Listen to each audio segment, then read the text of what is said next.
From a little 4'9", 98-pound kid playing in the Little League World Series to a short, skinny kid being signed for only $10,000 out of Curacao, Cedanne Rafaela has proven that size does not matter and has carved a path through the minor leagues so far with his stellar defense and his improving offense. This is the Cedanne Rafaela Prospect Pipeline on Bleacher Brawls. My name is Derek, and let's get into it. So first thing with Cedanne Rafaela, the big thing on him is defense. In 2021, he was the Red Sox minor league defensive player of the year. And he is, in my opinion, by far the best defensive prospect in the system. Maybe I'm a little bit biased because he's my favorite prospect in the system, but to me, he's easily the best defensive prospect in the system. When you look at it, he came in as a shortstop, but more of a probably a second base when you look at him in size, or maybe like an outfielder. But he's really kind of taken to somewhat of a utility role to increase his versatility, which, I mean, I shouldn't really say he was a shortstop, but he kind of was just like an infielder, played a couple spots in the infield, but now he can play all over the place. He's got plus defense at second base, shortstop, third base, left field, center field, and right field. And he's mostly been playing outfield in 2022. And he's proven that he can have elite defense in the outfield in the time he spent there in 2021 and so far in 2022. Defensively, he has it. He has the it factor. It's what, like Jackie Bradley Jr., defensively, he has the it factor. That's what Cedanne Rafaela has. Defensively, it is all there. Everything's there. So Rafaela, he has plus speed, which helps him in the field. Does help him on the base as well, but definitely helps him in the field. Massively helps him cover a bunch of ground in the outfield. It also does help him in the infield a little bit too. But defensively, he's so versatile in the field. So versatile. Like I said, he can be a plus defender pretty much everywhere. And he could even be elite in a couple places. And then when it comes to his arm, he's got a plus arm, a very strong arm. And it's all you put all that together. That's that defensive. He's got the defensive side on lock. He is very, very, very, very, very, very good defensively. Borderline elite for a prospect defensively. That's how good defensively he is. It's actually kind of ridiculous. The big kind of question on Rafaela, though, has been his offense. And it makes sense. Whereas in 2021, wasn't some crazy offensive year. He had 251 with a 305 on base, 424 slugging, a 729 OPS, 20 doubles, 9 triples, and 10 homers. Also had 23 stolen bases, which that doesn't sound terrible. But if you're hitting 250 in low A, you know, what are you going to do when you get to the big leagues? You have to improve it. And most, obviously, prospects will improve as they get, up further up in the minors, but it's something that does need to be improved. It should be noted. However, in 2022, he has been very, very solid this year as he's hitting 322 with a 362 on base, 588 slugging, and a 949 OPS. Already has 14 doubles, 3 triples, and 9 homers. And he also, I think, has 12 stolen bases to go with that as well.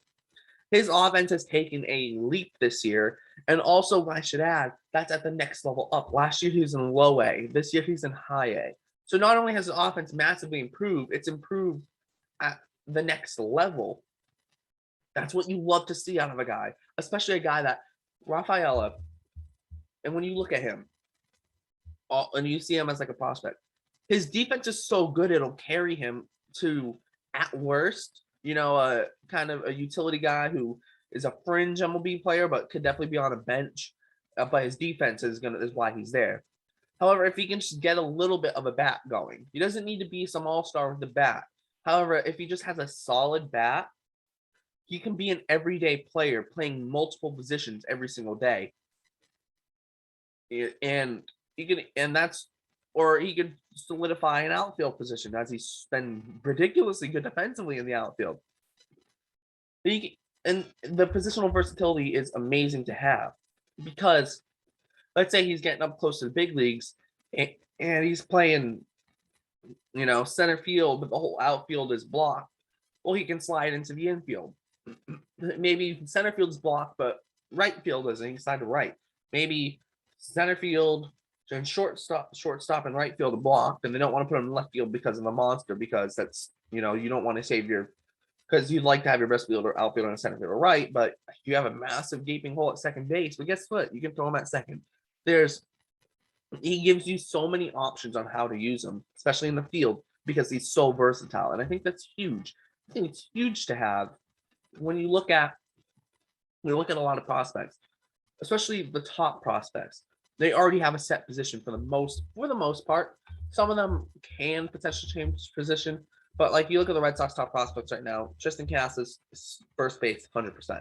Marcelo Meyer shortstop, most likely. Nick York second base, yeah, unless he becomes a DH. Jaron Duran center field, most likely, but he's an outfielder, just an outfielder. Miguel Blaze is only going to start playing rookie ball this year, so he's not really to bring up. But like Blaze Jordan, third baseman, may end up moving to first, but that's probably about it. Jeter down, second baseman, maybe. Shortstop right now, maybe a second baseman long term, but that's just middle infield. Whereas Rafaela literally brings you everything. It brings you in middle infield, it brings you third base, it brings you corner outfield and center field. That's how good defensively he is. And I think that, yes, it's a lot. This is a lot about defense, obviously, but it matters so much. Why do you think the Red Sox brought back Jackie Bradley Jr.? Because his defense is so important to them.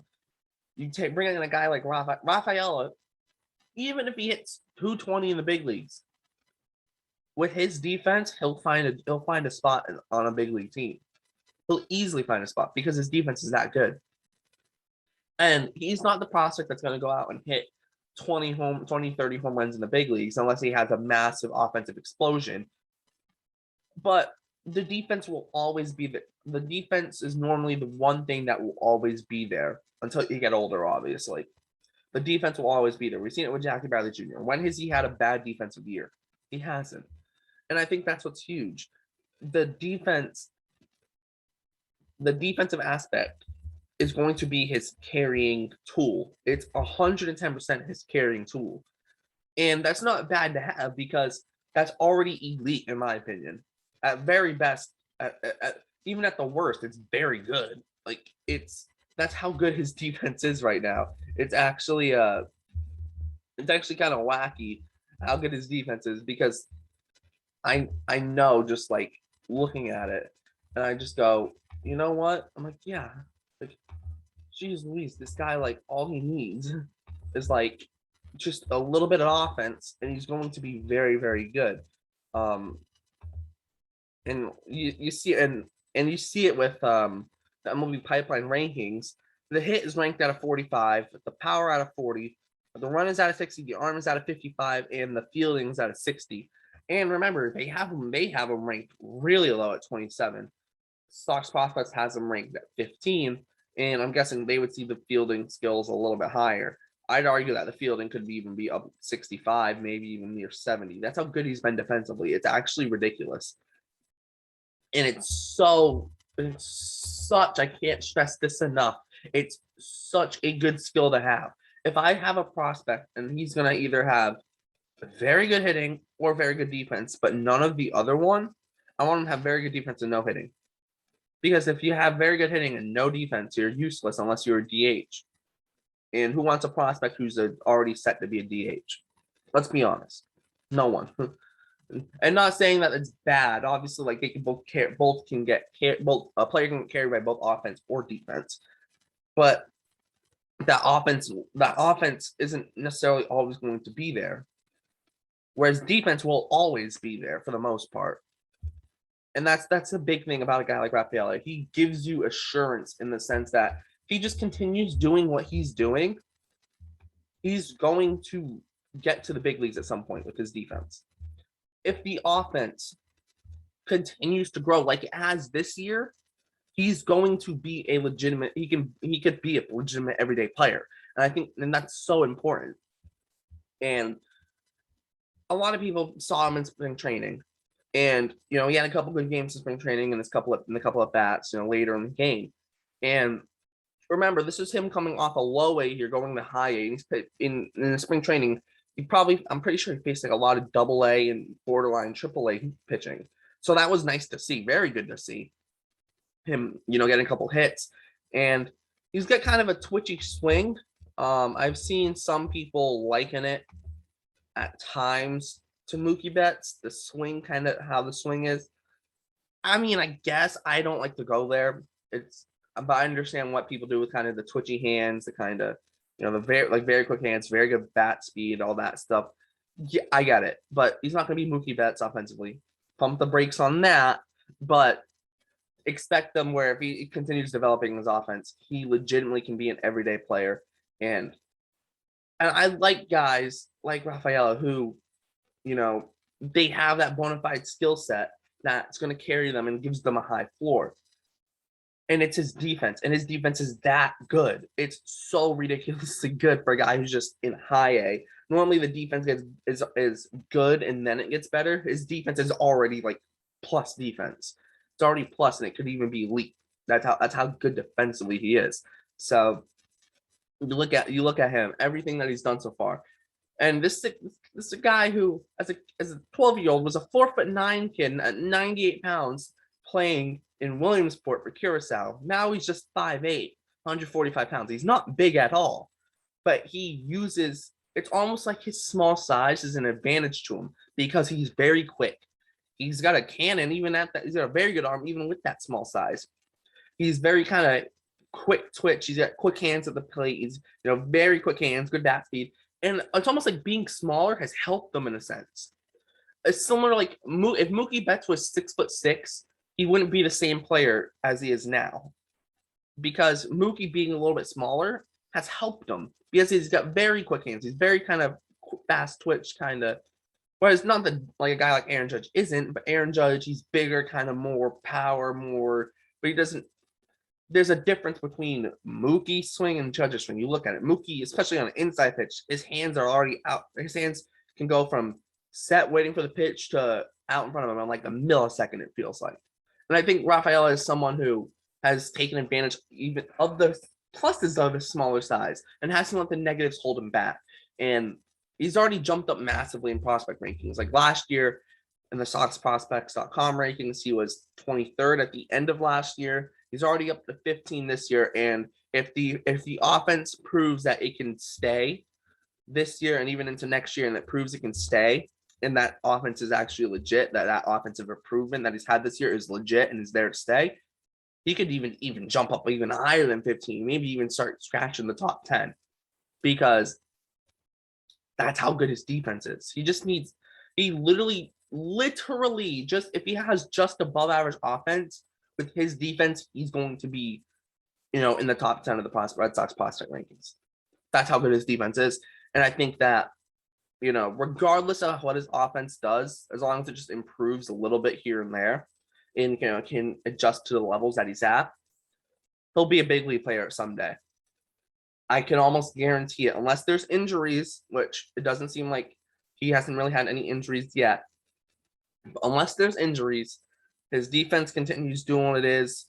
He should be in the big leagues in some sort of role someday. And I love guys like this because you need to have them on a championship team. Like, look at the Dodgers and Kike Hernandez. Did he play every day? No, but he was such a valuable piece to them off the bench as a utility guy, as a guy who can fill in, every couple days at a different position. These guys are so valuable and so important. The Red Sox had one in Brock Holt. They're so, so important, and I think that should be stated, how important he will be if he reaches the big leagues and is on a contending Red Sox team. He will be a very, very important piece. Even if he's not one of the better players on the team, he will still be a very, very important piece because of that. Well, that's going to wrap this up, guys. So thanks for tuning in to the Cedanne Rafaela Prospect Pipeline. He is my personal favorite prospect, so I enjoy doing this a lot. Make sure to check out down in the description. I did an article on the Bleacher Brawls website. I'll leave a link to it on 5 Red Sox prospects that you need to keep an eye on. Cedanne Rafaela is in there. He's one of the 5 guys I've chosen for that. So make sure to check that out if you want to read more on him, as well as some other Red Sox prospects. That'll be in the first link in the description. As well, they'll also have the regular Bleacher Brawls website link, the Twitter, the Instagram, the podcast, the whole crew's Twitter will also be down. All the Twitter for every one of the crew, that they'll all be down there. Make sure to check out all our previous videos. Check out our Red Sox game recaps, especially the last one that was put up earlier today, and my massive rant on the Red Sox.